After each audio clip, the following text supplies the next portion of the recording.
Okay, I've been playing with this little toy again. I've bought some chain and I'm just cutting out the grouses or treads for it.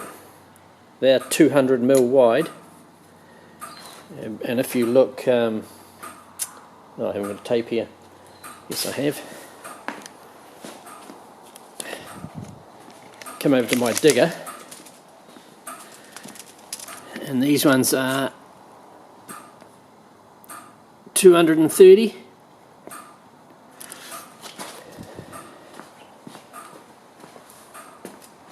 And these are 200.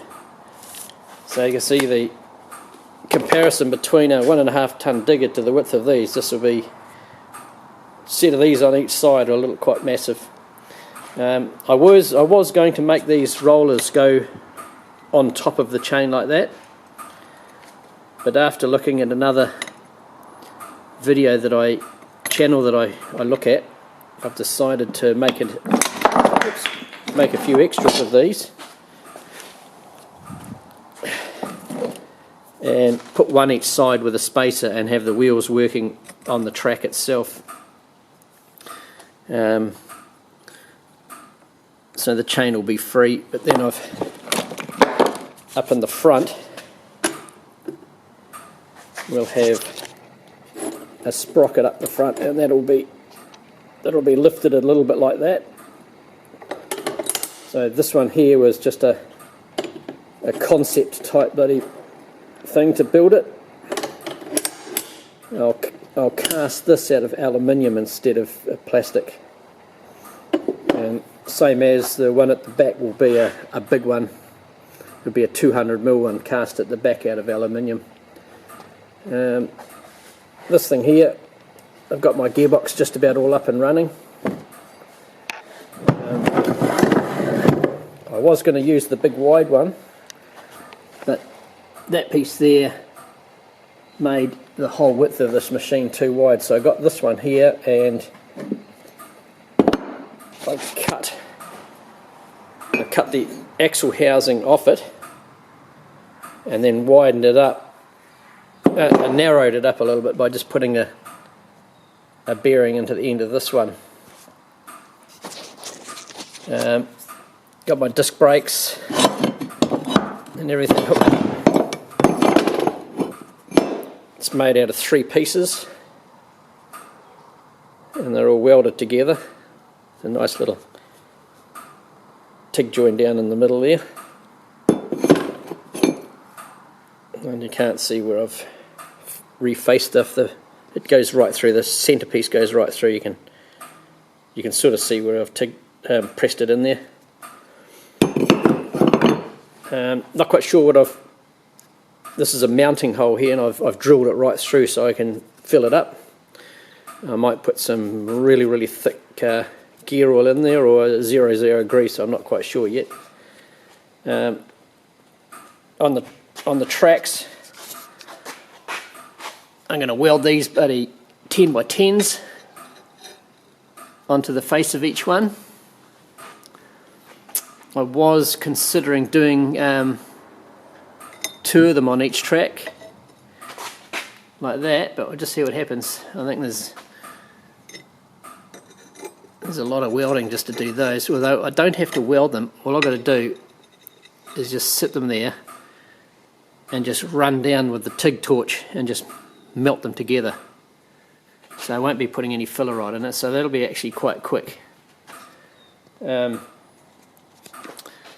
pulled the mower to pieces the other day.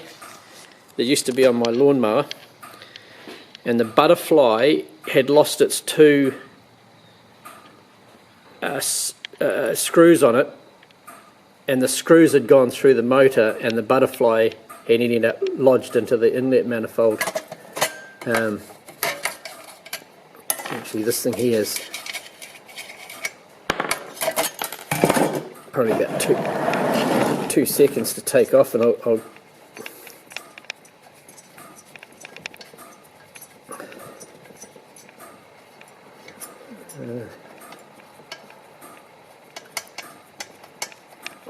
we can do better than that.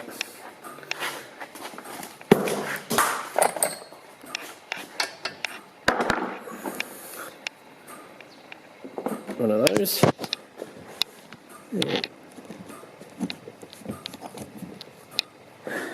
One of those. I do admire these guys on YouTube who can do all this stuff one-handed, because I'm damned if I can half the time.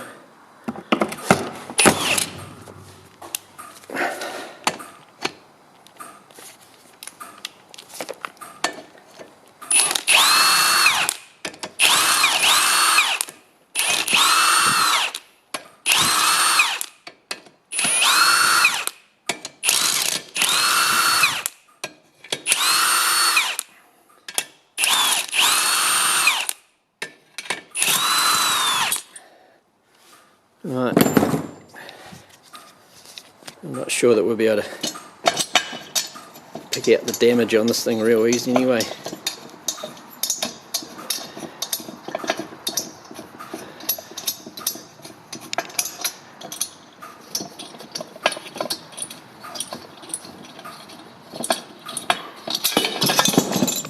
Okay, if you look on the piston there, you'll see all the where the screw's been bouncing up and down before it took off, and on its hat it bounced up and down over there before it took off. A little bit in there, but not much. I looked all around the seat and I can't see or feel anything on the inlet seat or the exhaust. The exhaust probably the one that's would be hit more. Just on the very side of the seat there's a little bit of damage, but nothing on the face of it, so I think that'll be alright. So I found some screws and fixed that. When I took the gasket off, I wrecked the gasket, so I can't use it again. Also slotted up the starter motor, slotted those screws and lifted the starter motor up, because it was only meshing by about halfway, which is a bit of a common fault, I think. I'm not up on that.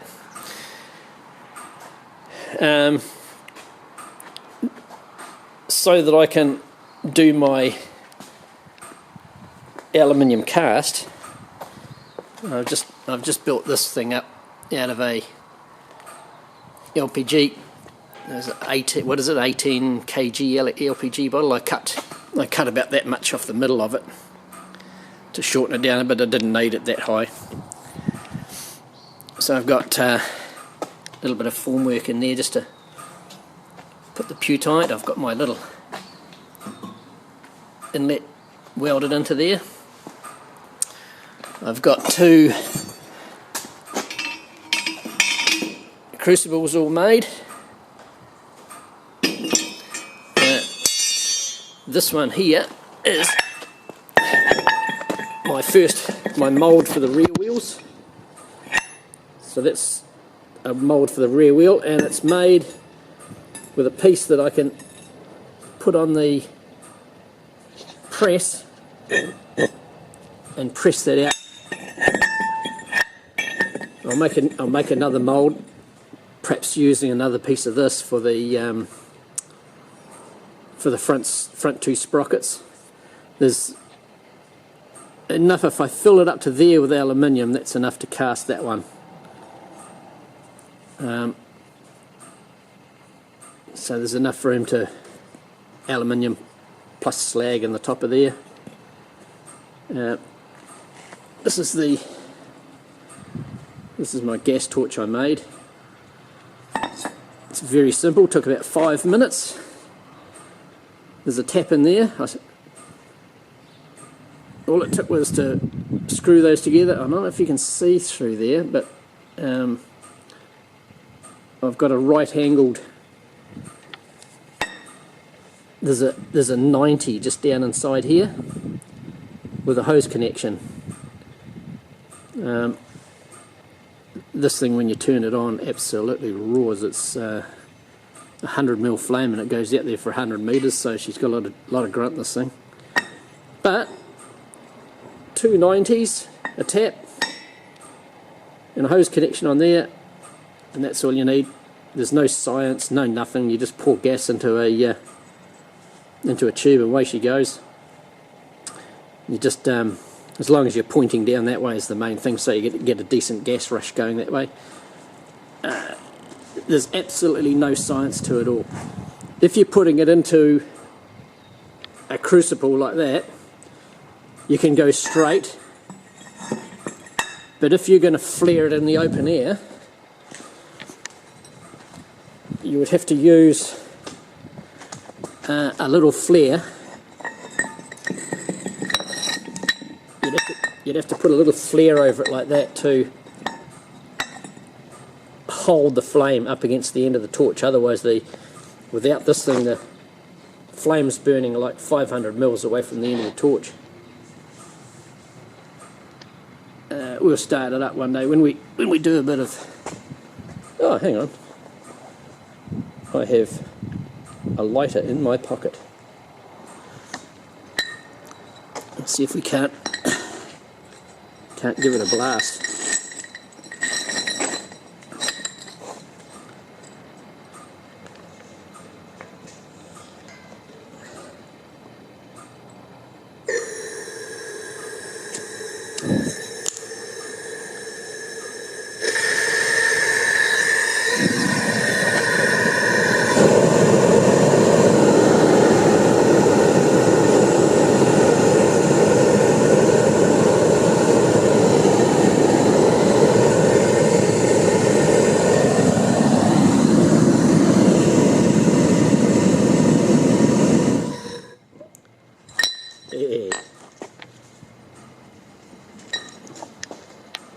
I think the longest thing that took me to build that was to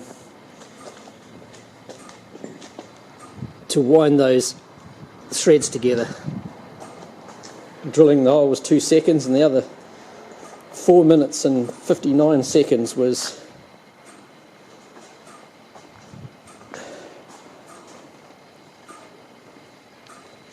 doing the threads together. Oh well, we're just about there. We'll see some putting this gear together fairly shortly. I'm very lucky because I can get access to gas and everything now, so all the welding plant's going. I bought some steel. I couldn't buy steel before. That's all here now. So we should see. Oh, I've been collecting aluminium. So I've got these big chunks that came off the rear suspension of the beach buggy. Couple of buckets of that. I'm not sure whether that's aluminium or not. It looks aluminium because it's machined up nice. A few little bits. A boat rod holder off my boat that I've just sold. An old lawnmower, Massport lawnmower. That's I heated it up and gave it a belt, and it was nice and soft when it heated up. It didn't crumble. Another one of those. Yeah, 4 or 5 heat sinks, and these ones here are also some big aluminium heat sinks, and there's quite a few kilos in that. There's probably 5 kilos in that lot. So we're on the way. Things are going. We'll get back to you in probably another week or so, and we'll see some progress on it. So stay safe, you guys. See you in a bit.